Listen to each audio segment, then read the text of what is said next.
Hello everyone and welcome to another very special episode of the Mark and Me podcast. As always, I'm your host Mark.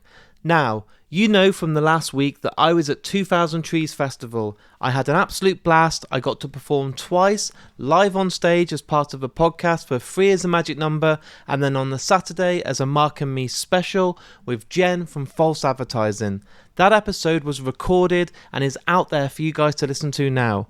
I then started the week with an episode with 3 interviews with Dead Pony, Headers for Heroes, the St. Pierre Snake Invasion, and again, that's out there now and it is doing really well. Only yesterday I released another special with Heart Attack Man, Brutus, Lost Alone and Military Gun. It has been hectic, but over the weekend while I was at 2000trees, I did an interview that I think deserved its own episode just for this one guest. We hit it off, the chemistry was amazing, and do you know what? It's his second time on Mark and Me, but my God, I had the best time doing this interview, so I'm pleased to announce that on today's episode, I'm joined by Liam from the incredible Cancer Bats. We got to sit down and talk all about the music, all about their set at the weekend, which was under Bat Sabbath, which was all Black Sabbath covers with Daniel P. Carter on bass.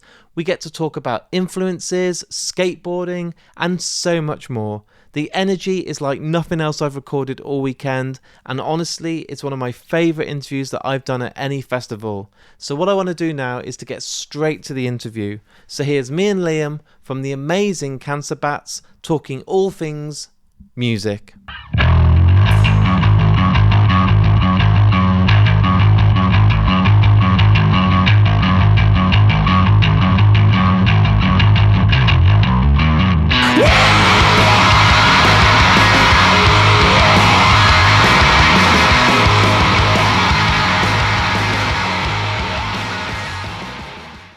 Whoa, is this from Mac and Me? I told you, the best podcast ever.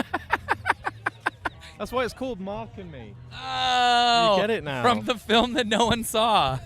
But it's a fucking great film. It's so a much great so that I movie that fucking makes named no my sense. podcast after it. But it's a big advert with McDonald's all the way through. What's that? It's like an advert for McDonald's. The whole film is always like plugging McDonald's. They're doing a dance scene in McDonald's. Do you get free Maccas? I really wish that I could get some free endorsement. But do you remember the kid in the wheelchair going off the cliff? And it's fucking insane. But Perfect film. welcome to Mark and Me podcast. Hey! It's good to see you in the flesh. Last time we were on Zoom. Oh, yeah, that's true. Quite a while ago, but it's so much better in the flesh. And I don't know. Zooming was pretty fun. it was very fun, but No, I think found it exhausting. yeah, that's fair. It's so nice to do normal stuff now. But first of It all, is nice. We've got a breeze. it's nice. For That those came at the listening right at time, home, didn't it? We're at 2000trees in the woods. Well, woods-ish. Ish. Woods light. How was yesterday? Because I've just seen some videos on Instagram. You of your missed set. it!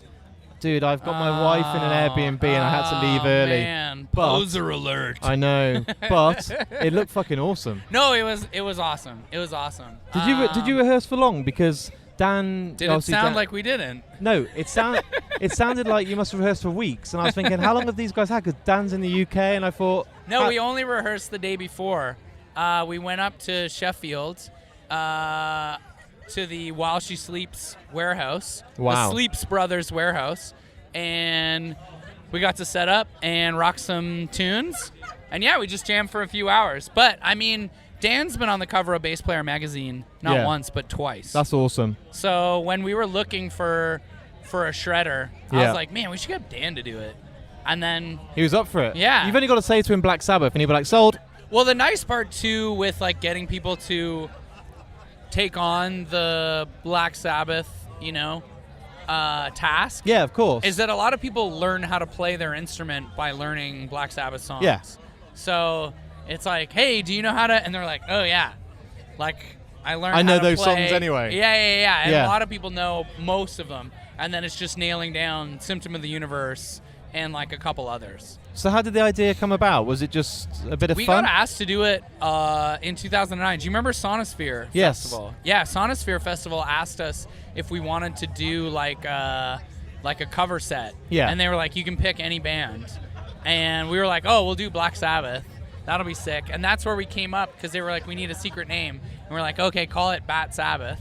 So we put that on the poster. And then, yeah, we like basically did this set. And it was like 2009, so it was like just the perfect time where cell phone technology could like record a video. Doesn't that seem so weird that wasn't the standard back then? Right? It's not that long ago either. But it was crazy because then those videos were put online and we flew back to Canada. And by the time we got back to Canada, we had like people like asking, like we had a tour basically booked. That's awesome. For Bat Sabbath. So we're like, oh, this is like a real thing. Like people are into this. And so that's how it then rolled forward. It's amazing, man.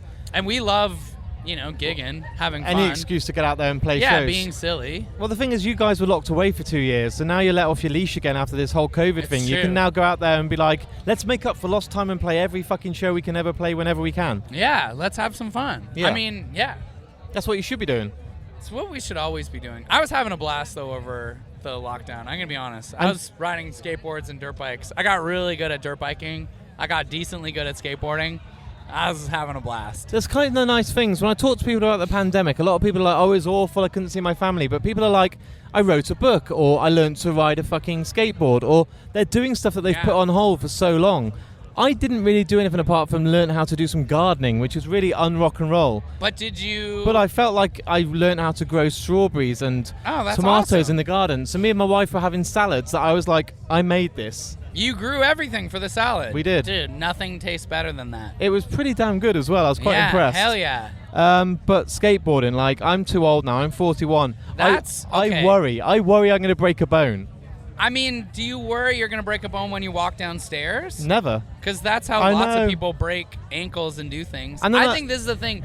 I feel like culturally, we have so many people who put up like their age as like the excuse for things. But it's like, but if you keep saying that, not to mate, you can rumble me because it's true. Because people are always just like, oh man, I'm 40, I can't figure that out. Or like, oh, I'm 40, I shouldn't be doing this. And you're like, you absolutely should be doing it. If anything, to like put your like age as like the reason to not be doing a thing. A lot of people are, I'm 30 now. And I'm like, dude, I'm 43. Yeah. Like, let's rip. Let's go. And I look at someone like Jason Lee who's still skateboarding, and I'm like, okay, like you can still do it. Yeah, or the Gons, like Mark Gonzalez is still ripping. Like so many people are still ripping.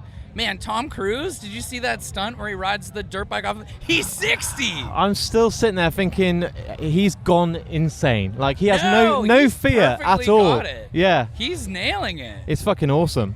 And you look and you're just like, and people like to put it up like, oh yeah, man, if you were like ultimately wealthy, if you were like whatever, like, dude, it doesn't, like, Tom Cruise can't like grow a salad any better than you can. He would though, but his tomatoes, no, his tomatoes, absolutely not, his tomatoes will be better than mine. You just need to grow your own salad and drink some water, and you're gonna feel great. I don't reckon I could is it like parachute jump like he can? Like he just jumps off a cliff randomly. I mean, he's really good at riding dirt bikes. Like I ride dirt bikes.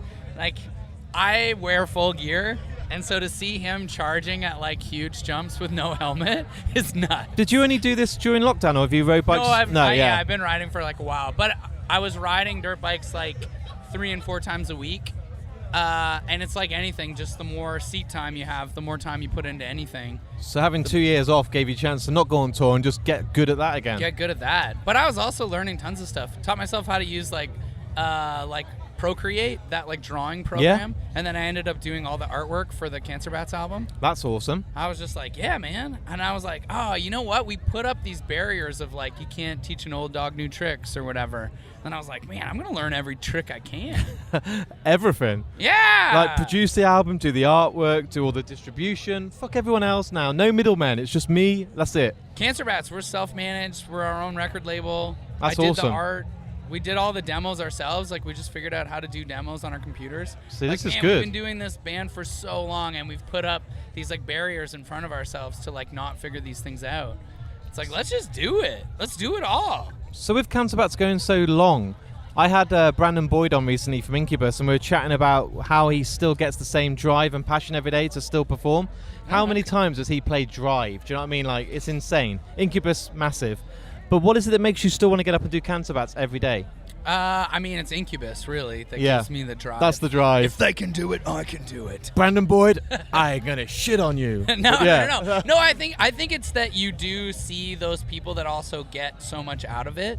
Like, I'm having a blast, but the fact that there's people that are turning up to also, like, be engaged and, like, enjoy these songs with us, and, like, same with, like, for me, like, playing Bat Sabbath or doing Cancer Bats or doing anything, it's, like, the same way, like, people are like, are you tired of, like, playing Hail Destroyer, or even like the Sabotage cover that we do? I'm like, yeah, but people get so fired up when we're doing this. It's like, how can I not get like caught up in that and get like excited by it? Or at least that's my personality. And like, the thing is with Sabotage, I know it's a cover, but if I was a WWE wrestler, that would be my entrance music. Hell Is yeah. there another song in the world that gets you as pumped up as that opening riff by Beastie Boys with the snare? Dun-dun, dun-dun. Like, it makes me just want to fucking smash the place up. Yeah. That's at 7 o'clock in the morning. That should be my wake-up alarm to start my day. Hell yeah. Now Like- we're talking, and then you're like, now I'm skating. Yeah. And now I'm fucking jumping out of a plane like Tom Cruise. Yeah, you could, though. That's and I'm the eating the thing. best lettuce on this planet. Yeah. You're like, babe, eat this salad. And she's like, oh my God. And you're like, tell me about it later. I'm going skateboarding. Yeah, look at me doing kickflips. But yeah, that would be cool. I can't kickflip, for the record. No, but I No. bet you can ollie quite well. I can ollie pretty well. Yeah, that's good. I'm more of a bulldoggy. I like riding like transitions and stuff like that. I like Rodney Mullen style, that he can just do all this fucking random shit where he's doing his hands and upside down, and there's no other skateboarder like that. I know he's a trickster, like a magician, where it's not like Tony Hawk's doing these big jumps, but I'm like, he's reinvented a different style of skateboarding. Yeah, I agree. I want him on the podcast. I'm going to get him one day. I'm just going to sit down because he seems like a philosopher. He seems really fucking switched on. Yeah, that Rodney Mullen documentary. I recently watched it and I was like, he's a genius. Yeah. And when they ever film him on the Tony Hawk's documentary, he just looks like he reads poetry all day. He's a beautiful human man. Out. Yeah. He's fucking awesome. So do you still get nervous? I mean, you seem so fucking energized and so happy to be doing what you do, but is there something inside that's like people don't see where you're like, I'm a bit fucking scared to go on stage today? I think like there are moments where I hope that people will turn up. That's fair. That's a real fear to have. I think those are things, and I think that all, like be able to like engage in like all those. But then when you come out and there's like people who are up for it, and like you're like, oh, okay, cool. Like we played really early at Download. Yeah. And I was like, I really hope there's gonna be people when we play. And there was like a massive crowd. Dude, I was there. Woo! Okay. I was there. And it was sick. fucking hot and it was great. And It was great. You guys nailed it. So those moments where I'm just like, oh yeah, okay, sick. But yeah, I feel like I'm less like worried about putting on the show. Yeah. I feel like at this point I'm pretty confident, feel good, I'm feeling really healthy. Yeah. You know? So it's like those moments where you're like, You look oh, yeah. fucking great. You're 43. I'm 43. And you're fucking skateboarding. I'm skateboarding, I'm riding dirt bikes, I'm hanging out. But you're not growing any salad. No, I should, but there's some of those things that I'm like, you know what? Maybe when you retire, that's the thing you do. Yeah, I'm not against it. Like, I'm not like anti. I love eating salads, and I love that idea. Yeah. I have like some land in like Canada that I'm like, it's like a shack, and like it's near the ocean. Wow, that sounds beautiful. Yeah. So I'm doing the building right now. So I'm more in that mindset of like, I'm gonna do this building. But the bigger picture will be that you've got an allotment and a garden, Once and it's there, then I'll probably figure out growing some stuff. My dream at my end of my life is not that big. Some people are like, I want to do this. Mine's just to live by the sea. I just want to retire and live by the sea. That's all I want to do. You should start now. Yeah. I'm trying to. Me and my wife are saving and trying to pay off the mortgage and then go and live down the sea in the next 5 years. Oh, okay, great. And you'll like this story. I'm 41, and for my 40th birthday, my wife paid for me to have surfing lessons. And I did it. I love that. Yeah. I fucking did it. I'll tell you what, it was exhausting. Half an hour in the water. Hard. I was like, how do people fucking do this? I'm exhausted. These waves will not stop coming at me. Yeah, it's relentless. And I fell off. Surfing's really and hard. my ribs felt like they snapped. But I have 4 stitches in my forehead from a surfboard when I was surfing in Costa Rica, and the board went in the water and shot back and cracked me in the face. this feels like the scene of Jaws now. And I'm like, you see this scar here? This is when this is where a rabbit bit me. Yeah, I got 4 stitches from it.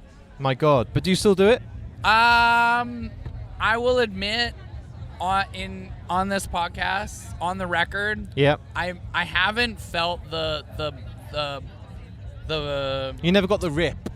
yeah, surfing is like kind of lost on me. That's fair. And I live in a part of Canada where people surf all the time, and I'm just like, I'm just gonna go skateboarding, or I'm gonna ride a dirt bike, or I'm gonna go snowboarding.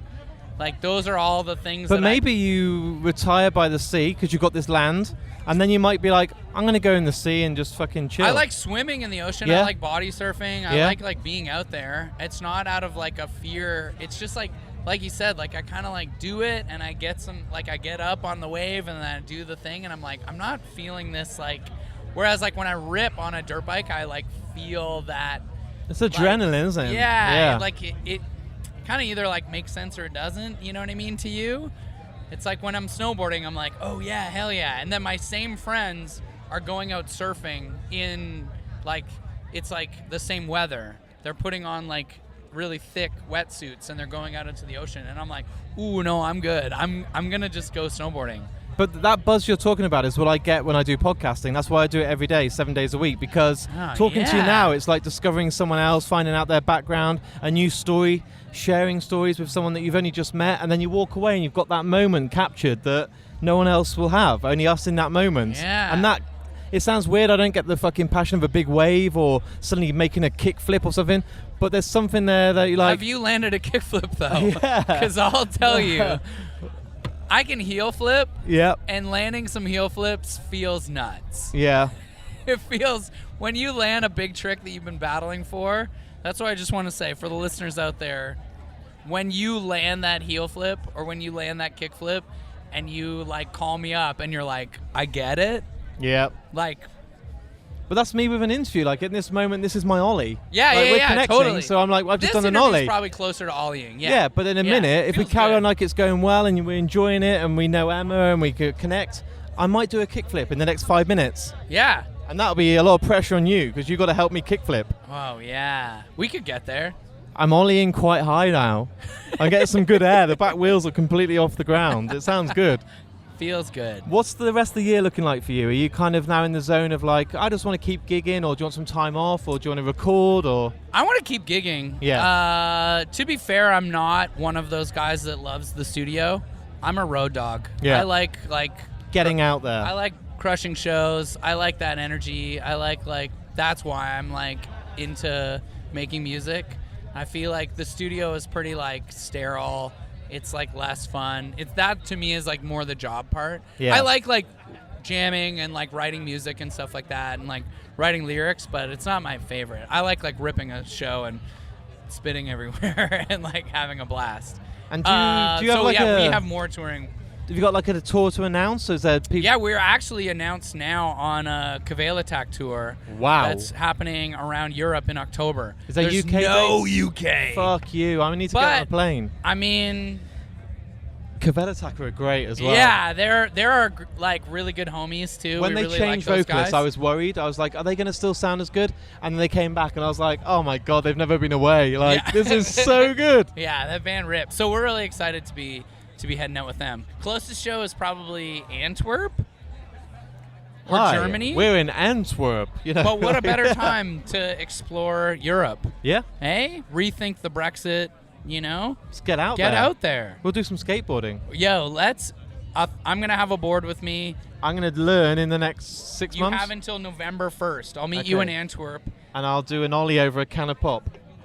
dude. Huge, Fucking hell. huge. At least I'm not setting myself up to fail here. This will all be on Instagram as well. I'm going to film it and just crush the can. No. You're gonna ollie over it. Yeah? And then we're gonna embrace. That'll be good. Then we'll go and have some drinks and Yeah, we party. can have a coffee. Be great. Yeah, that'd be really good. Are you a kind of a frappuccino guy with all this squirty cream, or are you just a hardcore normal coffee? What would be your guess? I think you're just a good, solid. I want a good, like, traditional coffee. You don't want Yeah. all this fucking hot, extra short, wet, all this. You just want a good coffee. I just want a good coffee. It's Yeah. true. It's true. I want just a black, Simple. straight to the point. Any sugar? No. No, just keep it flat. Yeah. I mean, that's me being 43. Yeah. I feel like all of that has gone to the wayside. At 43, do you say to yourself, oh, it's a bit late in the afternoon for a coffee, I'll leave it. No, I'm all in. Yeah. You're not your 10 o'clock at night in bed drinking coffee. I could do that. I'm not in bed at 10 o'clock. He's a psycho. No. I mean, that's when you're being creative. If I'm in bed at 10 o'clock, it's because I'm like sick. I was going to say you're poorly. Yeah, I'm not feeling good. So I'm probably having a lem sip at 10. Have a lem sip. Get a full 16 hours of sleep. Night. Yeah. From the lem sip. So now I'm feeling the kickflip. I'm feeling the kickflip now. Yeah, this is good. You're starting to feel it. Really good. Yeah. So now I'm going to put you under pressure for the last question of the day. And then we're going to ride a dirt bike, dude. I don't know. That just sounds like I'm going to break my arms and legs on the first go. If you live down by the sea, though, I think that's the thing. You're going to start to, like, appreciate that sort of, like, world. Like riding on a tractor or riding on a quad, getting a dirt bike. A quad? Yeah. This type of place is where the quads are going to be. Yeah, exactly. Like farms, yeah. Lots of land. Have you got a quad? Are you going to get one? Yeah, if you live should. out here long He lives enough, around here. Yeah, you're going to get a quad. Get a quad. For sure. Retire and get a quad. You start wearing boots, like rubber boots, wellies. You start wearing wellies all the time. Even when it's the sunniest day of the year. Yeah, get the wellies out, babe. Yeah. That's awesome. So my final question is to put you under the spotlight and ask you a question that every person that's been on the podcast at almost 300 episodes has been asked. Okay. You may remember this from when you came on. You may not. But you choose the last piece of music that's played. So this interview's wrapped up. It's edited. The world's ready to listen to us kickflip and ollie. But you choose the last piece of music by any band, any Check song. Your Head by Beastie Boys. Wow. I mean, what I normally do is ask for a reason. Dude, the it's beat incredible. Is so fat. The drums. This has been Beastie Boys podcast with Cancer Bats, hasn't it? We've given them a lot of love today. It's a fucking tune. Dude, Beastie Boys are why I'm here. Yeah. On planet Earth. Would you cover that song? Oh, I wish. Yeah. There's like if we could do a Beastie Boys like set. Do that. Beastie Bats. Yeah. Beastie Bats here next year. Beastie Bats. Yeah. I think I'm copywriting that, by the way. I think our hat is hung on the Black Sabbath, which I'm okay with, because I feel like it raises. Beastie Bats would be really hard. Yeah. Also, I'm the only MC. Do you know what I mean? It's a lot of pressure. I have to do 3 parts. Unless I join, I could Unless learn. You join I got Beastie 12 Bats. months to learn. You're 41. You can. There do you go. anything. I can do it, and that will prove to you that I've taken everything on board today that you've told me. Yeah. I've perfected it, and that will be the 360 kickflip. You're gonna 360 flip? Why not? Because I'm joining fucking Beastie Bats.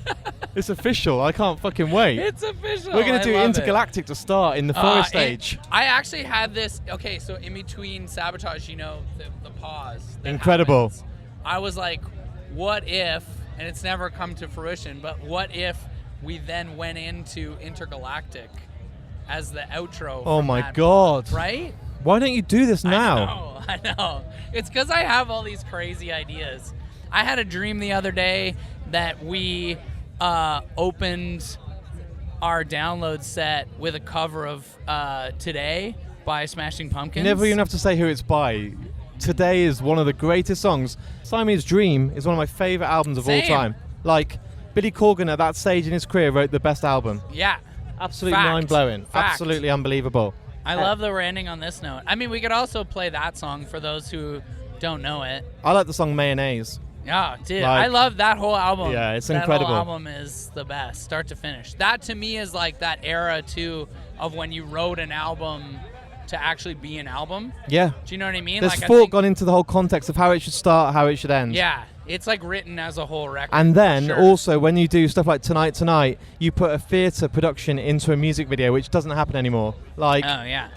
Yeah, those records are... 1979's in my top 5 songs of all time. Yeah. Dude, I bought the CD single of it when I was... Yeah. It doesn't get any better than that at the start. I'm like, where's this going to go? And then the guitar sound, for some reason with the bass, I've never heard replicated by any other band. It's just something about that sound. Instantly you're like, this is Smashing Pumpkins. And then Billy Corgan's vocals come in and you're like, how does it get better? Yeah. Makes me wonder if they're aliens. Smashing Batkins next year. Smashing We're going to do another Batkins. band. Has this been the best podcast of Oh all time? man, Smashing Batkins. Has this been the best? I mean, Has this been the best? This Come one's on. good. It will be when you do the Ollie. Yeah. I'll give it to you when we're at Antwerp. Antwerp. Tricks, Cavale Attack, Cancer Bats. What are you going to do if I actually turn up and I do it? Man, I'll give you $100. Okay, you heard that here. And a free t-shirt. You get $100, but you're like, I really want that free shirt. Yeah, that'd be much better. How's that? I'll even get you a Cavale Attack shirt. Fucking awesome. Thank you so much for coming on, dude. Yeah, thanks for having me on the show. And we'll catch up again on another day when you're in the UK. Hell yeah. Perfect. Thank you, sir. So there it is. There's my interview with me and Liam from the awesome Cancer Bats. And as you can see, this interview was one of my favourites. The energy was so good. We hit it off. I've not had chemistry like this with a guest for a long time, where he's felt like I've known him all my life.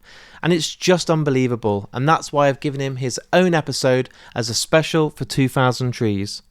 Hopefully you also will notice when it comes to the outro music today, I did choose the Smashing Pumpkins track because that day was one of my favourite days, and that's one of the lines from the song, so it felt more relevant than Beastie Boys. And who knows, in the future we might get Beastie Bats, a band that I'm going to join officially. We've got it on record, and then we'll play that song properly. I want to give a massive shout out to Emma, one of my closest friends from the amazing Public City. You made this interview happen. You make a lot of the things happen behind the scenes at Mark and Me, and forever I'll love you and be in debt with you. Also, I want to give a big shout out to the sponsor of the podcast, Richer Sounds. Without those guys, this podcast couldn't keep going each and every week. So if you're in the market for a brand new TV, go on richersounds.com. Also, my good friends and another sponsor of the podcast, Folio Society. They produce for me the best books out there, so go on foliosociety.com. And also, if you've enjoyed today's episode, please share it. It will be on Facebook, Twitter and Instagram, so hit that retweet button, hit the share button, or put it as part of your stories on Instagram. It goes a massive way in helping promote Mark and Me. Some people think I've got this big team of people, but I'm a one-man team, so please, if you've really enjoyed today's episode, hit that share button. I do have a Patreon account as well, so if you want to give a little back, literally £1 a month, to say thank you for all these episodes, that goes right back into the podcast and then allows me to go out there and do more episodes for you guys at home. I'll be back with one final special from the 2000 Trees episodes tomorrow, and it's a big one. I've saved it because it's one of the biggest names that was there all weekend, and it's absolutely huge. One of my most heartfelt interviews, and by the end I was in tears. It was that powerful. So I think I've teased you enough, and wait till tomorrow to see who it is. But until then, listen to Cancer Bats, look after yourself, learn to skateboard, and I'll speak to you all very soon.